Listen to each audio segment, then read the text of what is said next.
Hey there, it's Derek from Pacific Coast Auto here in Japan, and we're looking at a 1999 Land Cruiser Prado. This one here, the two-door short wheelbase version, and what makes this one extra cool is you got a 5-speed manual with the 3-liter turbo diesel intercooled engine. This to a lot of people is kind of the ultimate Land Cruiser Prado because you get the short wheelbase, meaning better off-road, you get great ground clearance, the 5-speed manual with the diesel engine. It's everything that you want. And so, very happy to see this. Unfortunately, for people watching this video, this one doesn't belong to you, and they're not easy to find. They're kind of vehicles you have to jump on anytime that you see them, for risk of waiting several months for the next one to come up at auction, because it's such a unique thing. Most of these came with automatic transmissions, and you can get them with gasoline engines too, but the 3-liter turbo diesel really is the special engine, especially with the engine cooler there. Now, you might have noticed there's a little bit of a water spot down there. The car's not leaking, that just came from when I opened this to check it, and the coolant and the oil both look to be okay. This one has a single battery instead of the dual battery, which you sometimes get in these.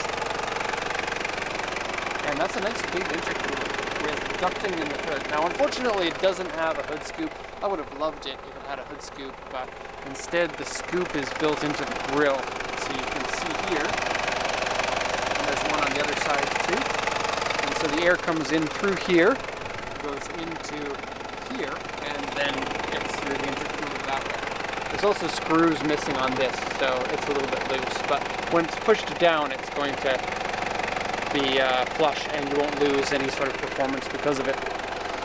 Okay, I'm going to give you it a second to lower the hood. I can't do it one-handed while holding the camera, so just have a look at the wheel, I guess, and I'll pick up the camera in a sec.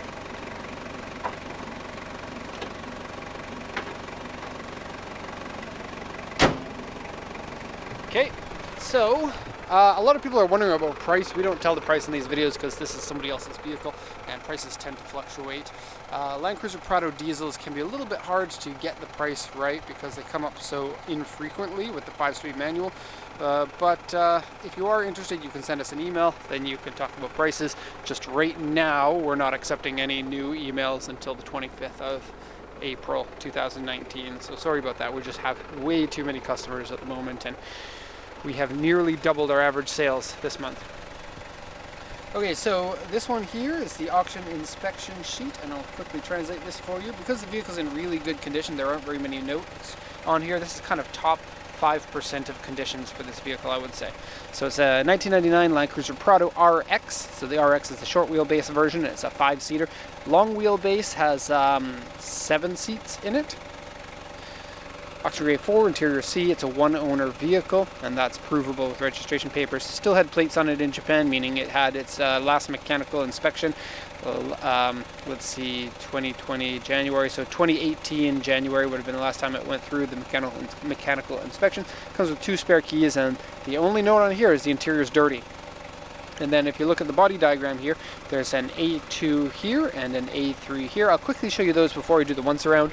So the A2 is right here, scratches in the plastic, and the A3, and remember, these are the only 2 areas of body damage on the car, is from here down. Now, because of the side step and because of the big plastic, it kind of protects the sides of these pretty well. And I do love these, like the non-sealed beam style headlights.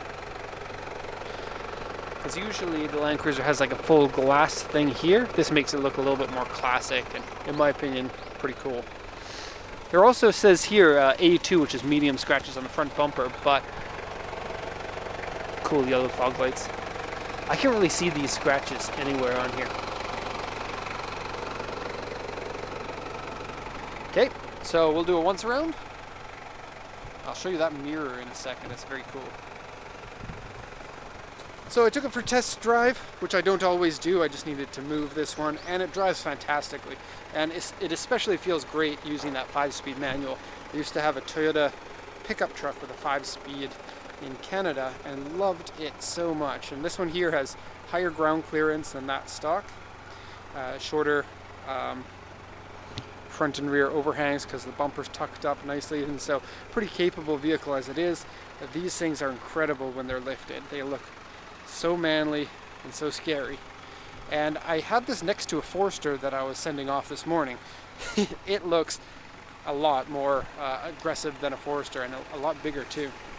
And then the engine, I don't know how much power exactly the 1KZ intercooled engine makes. I think it's somewhere around 185 maybe, if I were to guess, but I don't really know. But it feels really nice and fast with this. You can get a lot of get up and go with this engine. It's the first time I had driven the intercooled one in the short wheelbase, and so I was quite surprised and quite satisfied. And then being a diesel, you also get better fuel economy than you will out of a gasoline one. Okay, so pretty incredible condition on this one. Great, very happy.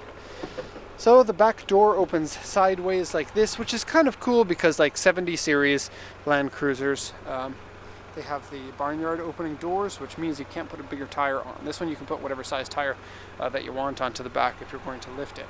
So that means your spare tire can be the same size as the tires you're running. Quite a bit of room in the back here, obviously not as much as the long wheelbase one. I don't know exactly how much longer it is, but it looks like it's about 2 feet longer or so. And then those seats will flip if you want. It is a little bit inconvenient if you have a family, because you only have 2 doors. Getting in and out will be a little bit of a pain, but not everybody has a family. Let's see what it's like. And I'm climbing in. And so this driver's seat right now is in the position that I typically use, which is the furthest back position in most cars. And most cars don't give me this much leg room in it. So I'd say a decent amount of leg room. Plus these seats sit up a good amount higher than those seats, maybe about 8 or 10 inches higher. And so that makes you feel like a king when you're in the back. Drive me around in the Prado. And look at that. Woo, that's fun. For those that don't know, when you have 2 gear shifters, you shift this one for gears 1 through 5, and then this one for gears 5 through 10. Not really true.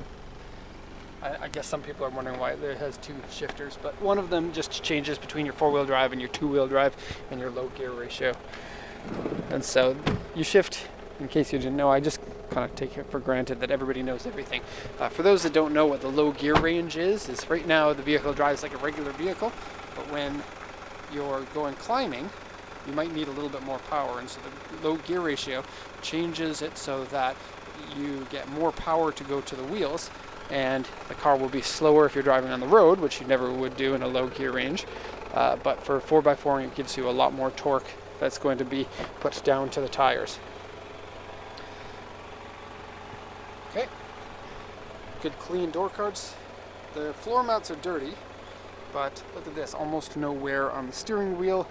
Seats have no cigarette burns. I don't know why, but people in Japan love their Land Cruisers to act as hot boxes for their cigarettes, and so a lot of them are highly smelly of cigarettes. This one, not so much. Okay, 129 kilometers right now, and give it a little rev here.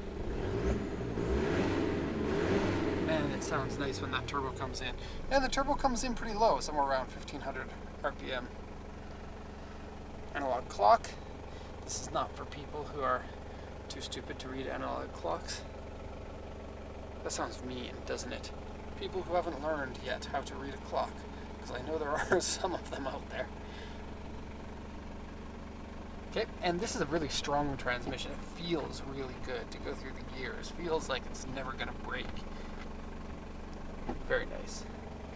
Okay, the AC works and it's nice and strong. It's auto AC, so you set your temperature. And this is my favorite when there's a dial here.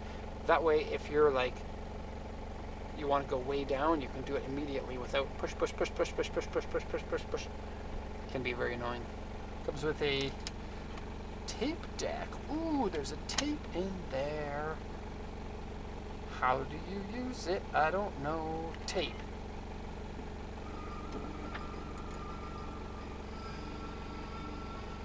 Yes, I like it. Volume up.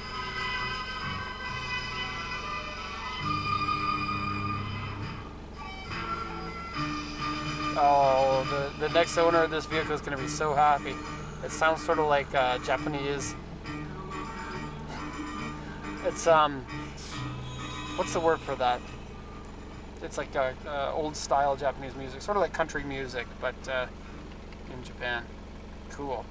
Cool tape. Okay, and lots of headroom in it. Just a good overall vehicle. Very, very much like these. I want one for myself. Very badly. No diesels allowed in my area unless it's like a new style diesel. Not happy about that.